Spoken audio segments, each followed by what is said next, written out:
Dapat terawangan juga kesekian kali saya terakhir 2019 di Insta Story bahwa hubungan itu tidak akan seimbang. Jadi kalau udah senang sama seseorang, dia akan loyalitas, akan maksimal dengan pasangannya. Tapi tidak sebanding dengan Risa.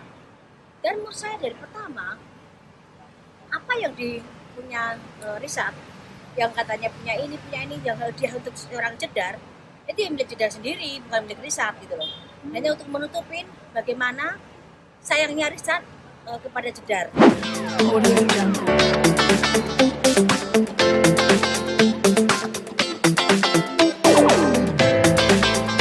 Tentang ramalannya Jedar, Ya. Jedar sama Richard itu terbukti kayaknya nih.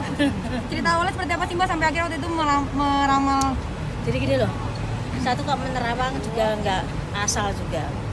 Jadi melihat satu hal juga, saya pikirkan saya cari hal yang bisa diterima.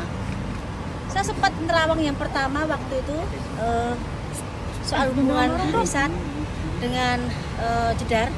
Saya sempat di WA sama Jedar. Kenapa Mbak Yu menerawang kayak gitu? Saya pengen terawangan saya itu ya ibaratnya jangan seperti itulah, jangan terawang saya soal hubungan dengan Risa. Nah saya bilang, lah memang seperti itu terawangan saya. Tidak mungkin saya mengada-ngada ataupun asal, karena ada pertanyaan dari wartawan juga dan saya bicara di situ juga. Mungkin tidak berkenan dengan Jedar.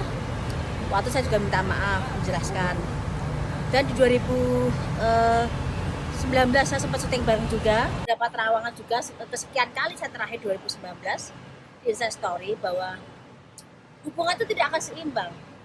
Jedar kalau udah senang sama seseorang, dia akan loyalitas, akan maksimal dengan pasangannya. Tapi tidak sebanding dengan Risa.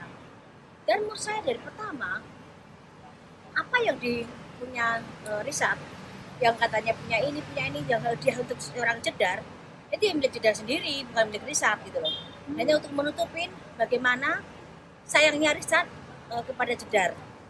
Dan Jedar sendiri juga udah maksimal bagaimana untuk biar pabrik juga menghargai seorang Risa, bahwa dia juga punya modal, dalam arti senang sama Jedar, bagaimana dia mengupayakan semuanya. Tapi seandainya dalam perjalanan waktu itu semua menurut saya udah yang kayak yang sia-sia.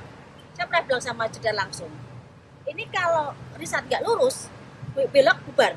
Karena di sini kan kayak sehari kan buat batu lompatan, buat batu sandungan, dan di sini setelah itu Risa bisa pergi. Karena fokus dari pertama tuh tidak ada pernikahan, hanya untuk berteman serius, ya cuman seneng-senengan aja. Ya kasihan Jedar, dia udah maksimal mengupayakan hubungan dengan Risa. Belok dalam hal apa nggak kalau boleh tahu? Itu katanya kalau nggak lurus, maksudnya lurus tuh apa sih Mbak Yu? Jadi gini loh, namanya belok ya perasaan, ya cintanya, ya hubungannya, niatnya itu kan nggak fokus sama seorang Jedar, ya akan bubar. Kan dari pertama sampai sekarang pernikahan itu sebenarnya apa yang diidam-idamkan seorang Jedar tidak ada di benaknya seorang Risa. Tidak sebanding dengan seorang Jedar yang bagaimana mengusahakan, memaksimalkan dan sangat menghargai seorang Risa, tapi tidak sebanding dengan Risa sendiri ke Jedar. Lagi Mbak Yu, sampai pada akhirnya ramalan Mbak Yu terbukti tuh ada dari Richard sama Jedarnya menghubungi nggak atau mau? Oh nggak ada. Mungkin juga tidak perlu klarifikasi, mungkin ini hanya terawangan. Saya anggap ini hanya kebetulan saja apa yang saya lihat. Kalau kita ngomong soal hubungannya gagal, kan banyak artis juga selain Jedar yang sudah saya terawang. Tapi kan mungkin kebetulan karena momennya Jedar sedang sakit juga, Jedar sedang putus dengan Risa, dan hubungan susah diperbaiki. Memang susah, tidak akan seimbang. Makanya kenapa seorang saudaranya Jedar Erik bersikap, ya karena memang tidak seimbang dengan apa yang menjadi pengorbanan seorang Jedar. Bisa lebih spesifik mungkin karena materi?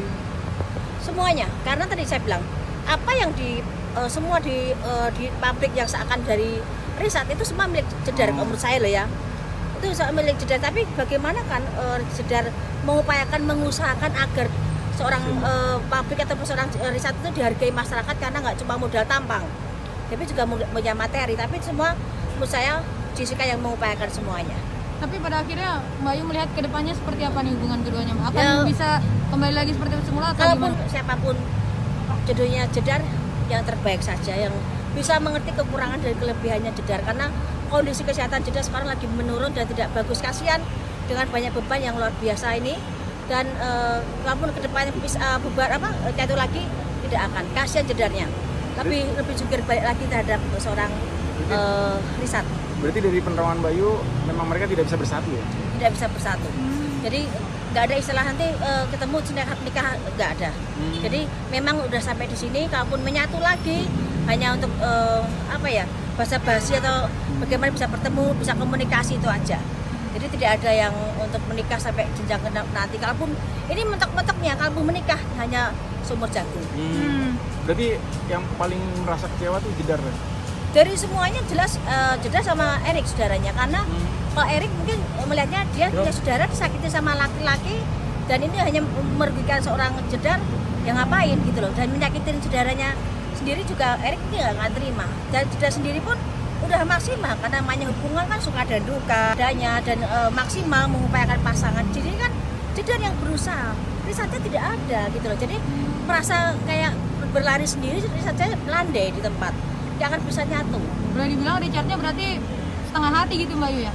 Bukan setengah hati, karena memang belum fokus terhadap Jedar. Jadi mereka bisa aja menjalani pernikahan jalan seperti itu, tapi itu hambar karena yang berusaha dan jungkir balik Jedar sendiri, bukan Risatnya. Jadi Risat pun masih bisa belok sana belok sini, karena apa?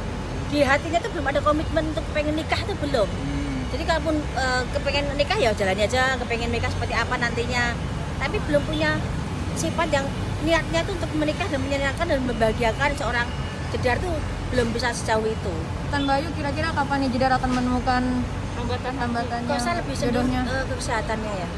Ke kesehatannya nanti kan juga hebatnya. Saya nggak mau bicara di sini namanya orang sedang sakit bagaimana kedepannya, tapi saya hanya mau beri support bahwa Jedar harus bisa berumur panjang, Jedar harus bisa sehat, harus bisa menanggulangi sakitnya. Kan dia masih punya anak yang harus dididik, harus dibesarkan. Moga-moga masih ada rezeki, masih punya pasangan yang bisa menerima kekurangan seorang Jedar. Karena kedepannya rezeki masih ada Jedar, tapi kesehatannya sekali diutamakan. Kalau kesehatannya gimana Mbak Yu? Kapan bisa sembuh? Kalau katakan namanya orang sakit, kita mesti doakan untuk sembuh ya. Semua rahasia Tuhan. Saya tidak mau bicara di sini mendahului yang soal namanya sakit, tapi saya akan bicara secara on the record aja namanya sakitnya Jedar. Jadi kondisi Jedar memang harus disupport, bagaimana mendoakan. Saya tidak kenal secara pribadi, tapi saya pernah bertemu berapa kali. Sakitnya untuk jadi kebaikan, kesehatan, dan melupakan masa lalu dengan Richard untuk lebih fokus, karena semakin banyak pikiran, sakitnya itu akan mempengaruhi loh. Jadi di sini Jedar harus benar-benar fokus ke kesehatan dan anaknya. Berarti salah satu pemicunya itu sakitnya pikiran ya Mbak Yu? Kalau ini mungkin bakteri atau virus saya tidak tahu ya, kurang jelas, tapi biasanya akan sakit apapun itu akan diperhambat, dipersulit atau lebih berat karena banyak pikiran seperti itu. Jadi menanggulangi sakitnya bagaimana? Menanggulangi dulu masalahnya, menanggulangi dulu legowonya, hatinya, ikhlasnya, baru dia bisa fokus ke tempatnya sakitnya. Karena dia juga sakit hati, berkecamuk dengan sakit, ketakutan, itu semua jadi satu gitu loh. Jadi Jedar sendiri tidak nyaman dengan kondisi yang sakitnya sekarang ini.